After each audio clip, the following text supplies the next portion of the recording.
when it's hard to explain, just say it's magic.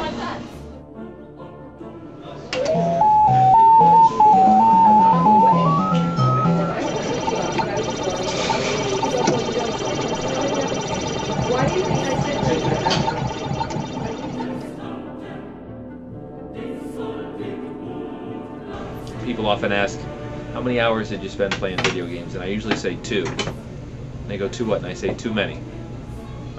When I wasn't sleeping, when I wasn't working, when I wasn't going to school. Because I never did skip school to play video games.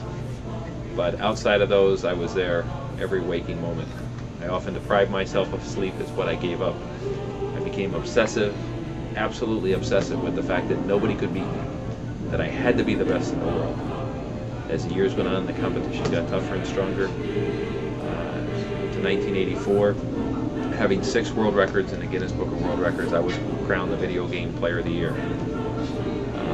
Years went on, I got involved in business, every once in a while going back to my pastime. Then, in 1999, I flew to Weirs Beach, New Hampshire.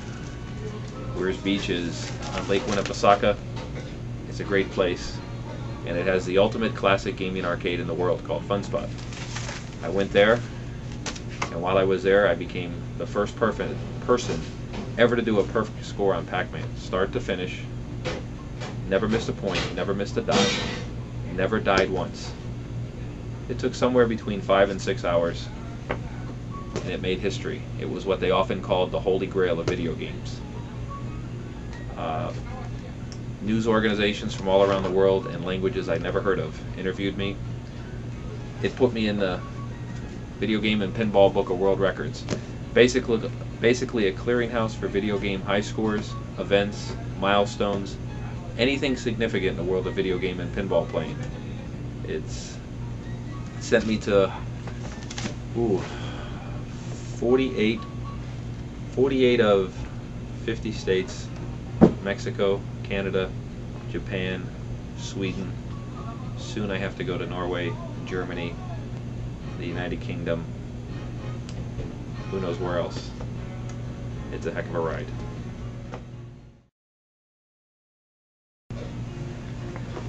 These travels have created some odd friendships. I always have my patriotic ties to one degree or another, and the reason why I have them is my rivalry. The other gentleman, if we call him that, who was striving for a perfect game on Pac-Man. We were racing for the Holy Grail. He was from Canada. His name's Rick, and he wears a Canadian cape. They call him Captain Canada, and I call him Captain Chaos. The truth is, he's a great guy, and I wasn't going to get that strange as to start wearing a cape. A patriotic tie was the best I could do. Basically, essentially, we were in our race for the perfect score. I shake his hand and congratulate him for not being first, but he's a great guy. I developed a friendship within the rivalry. 2 years ago he had a serious accident. He's in rehabilitation, and I've been up to visit him, and while I was up there to visit him, I thought, well, he's here, he's bound here, he's can't go anywhere, he's stuck, but he's a smart guy, and with the assistance and the exceptions to the rules at the hospital he's in, he's enrolled in college. He's taken a college course, and in about a year he should have a degree in computer graphics designs. It was something that I thought I could do for him.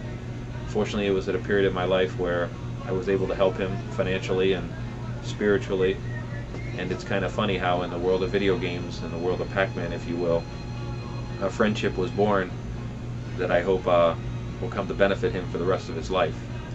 Instead of going back to his manual labor, which he'll have a little trouble with because of his accident, he'll have a degree in computer graphic design, and that should last him the rest of his life. And hopefully our friendship will last that long too.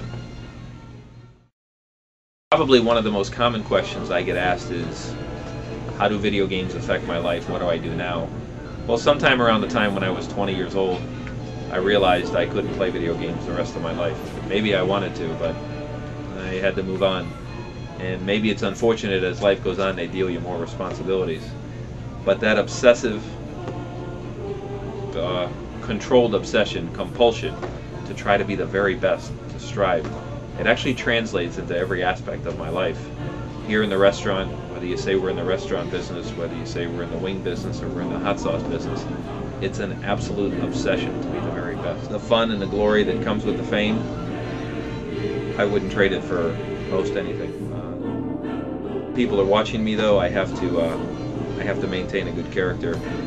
I have to set the right example. I can't just sort of shoot from the hip on from the real world. And one thing I learned that's effective is when I meet somebody and they're a little too happy to see me, usually when I talk about my family or I talk about my wife, it keeps things in the right perspective.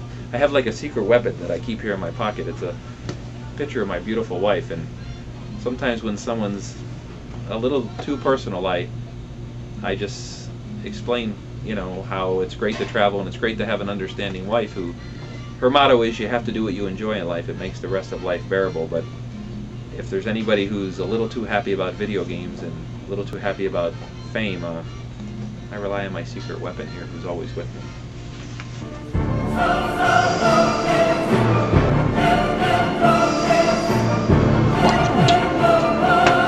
Game over.